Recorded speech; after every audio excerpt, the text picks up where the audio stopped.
بس انہی کی سیرت سے کچھ باتیں آپ کے بیچ رکھ کے میں بات ختم کر لوں گا. میرے سرکار غوث پاک کی سیرت دیکھیے. آج اپنے حالات کا جائزہ لیں. 11ویں شریف کا لنگر ہوتا ہے, لڑ جاتے ہیں پلیٹوں کے چکر میں. میری تو نے پلیٹ ہی توڑ ڈالی.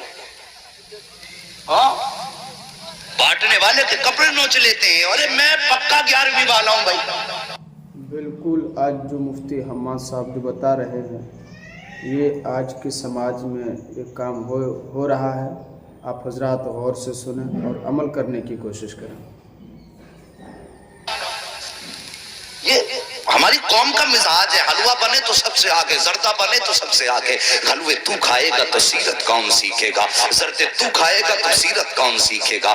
میرے سرکار غوث پاک کا کردار دیکھو. اللہ اکبر. سرکار غوث پاک کے دور میں گویا تھا جس کی آواز بڑی اچھی تھی. اتنی اچھی آواز تھی کہ لوگ اس کو گانا سننے کے لیے بلایا کرتے تھے. وہ گانے گایا کرتا تھا. لیکن اب سنو اللہ والوں کے کام کیا ہوتے ہیں. سننا ذرا غور سے اس بات کو, شاید کہ اتر جائے تیرے دل میں میری بات. انہوں نے غوث پاک کے دور میں جب اس نے گانا شروع کیا نا, میرے غوث پاک فرماتے سن تیری بڑی اچھی آواز ہے, گانے نہ گایا کر, اس سے اللہ ناراض ہوتا ہے. کچھ اور نعت پڑھ لیا کر. وہ کہنے لگا یار دیکھو تو عبد القادر کو میری کمائی سے جلن ہوتا ہے, میری شہرت سے جلتے ہیں. اللہ اکبر. غوث پاک کو اور چوراہے پہ کھڑے ہو کے برائیاں کرنے لگا. آج بھی کچھ لوگ ہوتے ہیں نا, ان سے کہہ دو کہ صاحب یہ کام نہ کرو تو کہتے ہیں نہیں جی تم تو میری برائی مجھ سے چلتے ہو, میری ترقی سے چلتے ہو. اللہ اکبر. ایسے ہی اس نے جواب دیا. وقت گزرتا گیا, لوگوں میں اس کی بڑی مقبولیت ہوئی. وہ پیسے کما کے لاتا تھا, گھر والے کھانا کھلا دیتے تھے, لاتا تھا کھلا دیتے تھے. لیکن یاد رکھو ہر چیز کی ایک عمر ہوتی ہے. اور صاحب کبھی یہ سوچ کے گناہ نہ کیا کرو کہ بڑھاپا آئے گا تو توبہ کر لیں گے, ابھی تو جوانی ہے, ابھی تو دیکھا ہی کیا ہے. نہیں جی, عمر کے کسی بھی حصے میں موت آ سکتی ہے. قسمت والے ہوتے ہیں جنہیں بڑھاپا ہاتھ آ جاتا ہے. اب تو دیکھا کہ سفید بالوں والے بستر پہ لیٹے رہتے ہیں اور جوان لوگوں کے جنازے گھروں سے ہم نے اٹھتے دیکھے ہیں. یار موت کی تیاری کر لو, موت کی تیاری کر لو. اللہ کے بندو موت کو دور نہ جانو. موت ہمارا پیچھا کر رہی ہے. ہم موت سے بھاگ رہے ہیں لیکن موت ہمارے پیچھے ہے. ایک دن آ کے ہمیں پکڑ لے گی. اللہ اکبر. سرکار کو سے پاک فرماتے ہیں سن تو توبہ کر لے. اس نے کہا نہیں تم چلتے ہو میری ترقی سے. وقت بدلا, گلے میں اب اس کے بڑھاپے کے اثر آئے, آواز دبنے لگی. لوگوں نے اس کو بلانا شروع کر دیا. لوگوں نے جب اس کو بلانا شروع کر دی, بند کر دیا, جب آواز ختم ہوئی لوگوں نے بلانا بند کیا. پیسہ ختم ہوا, گھر والوں نے کھانا کھلانا بند کیا. کچھ دن تک پیسہ رہا, گھر والے کھلاتے رہے. لیکن جب پیسہ بالکل ختم ہوا, گھر والوں نے اس کو کھانا دینا بند کر دیا. اپنوں نے منہ لگانا بند کر دیا. جب اپنوں نے منہ لگانا بند کر دیا, پھٹے کپڑے ہو گئے, میلا لباس ہو گیا, کوئی کھلاتا نہیں تھا, مکھیاں بدن پہ بھنکنے لگی, کوئی پاس نہیں بیٹھاتا تھا. جا کے قبرستان میں جا کے بیٹھ گیا.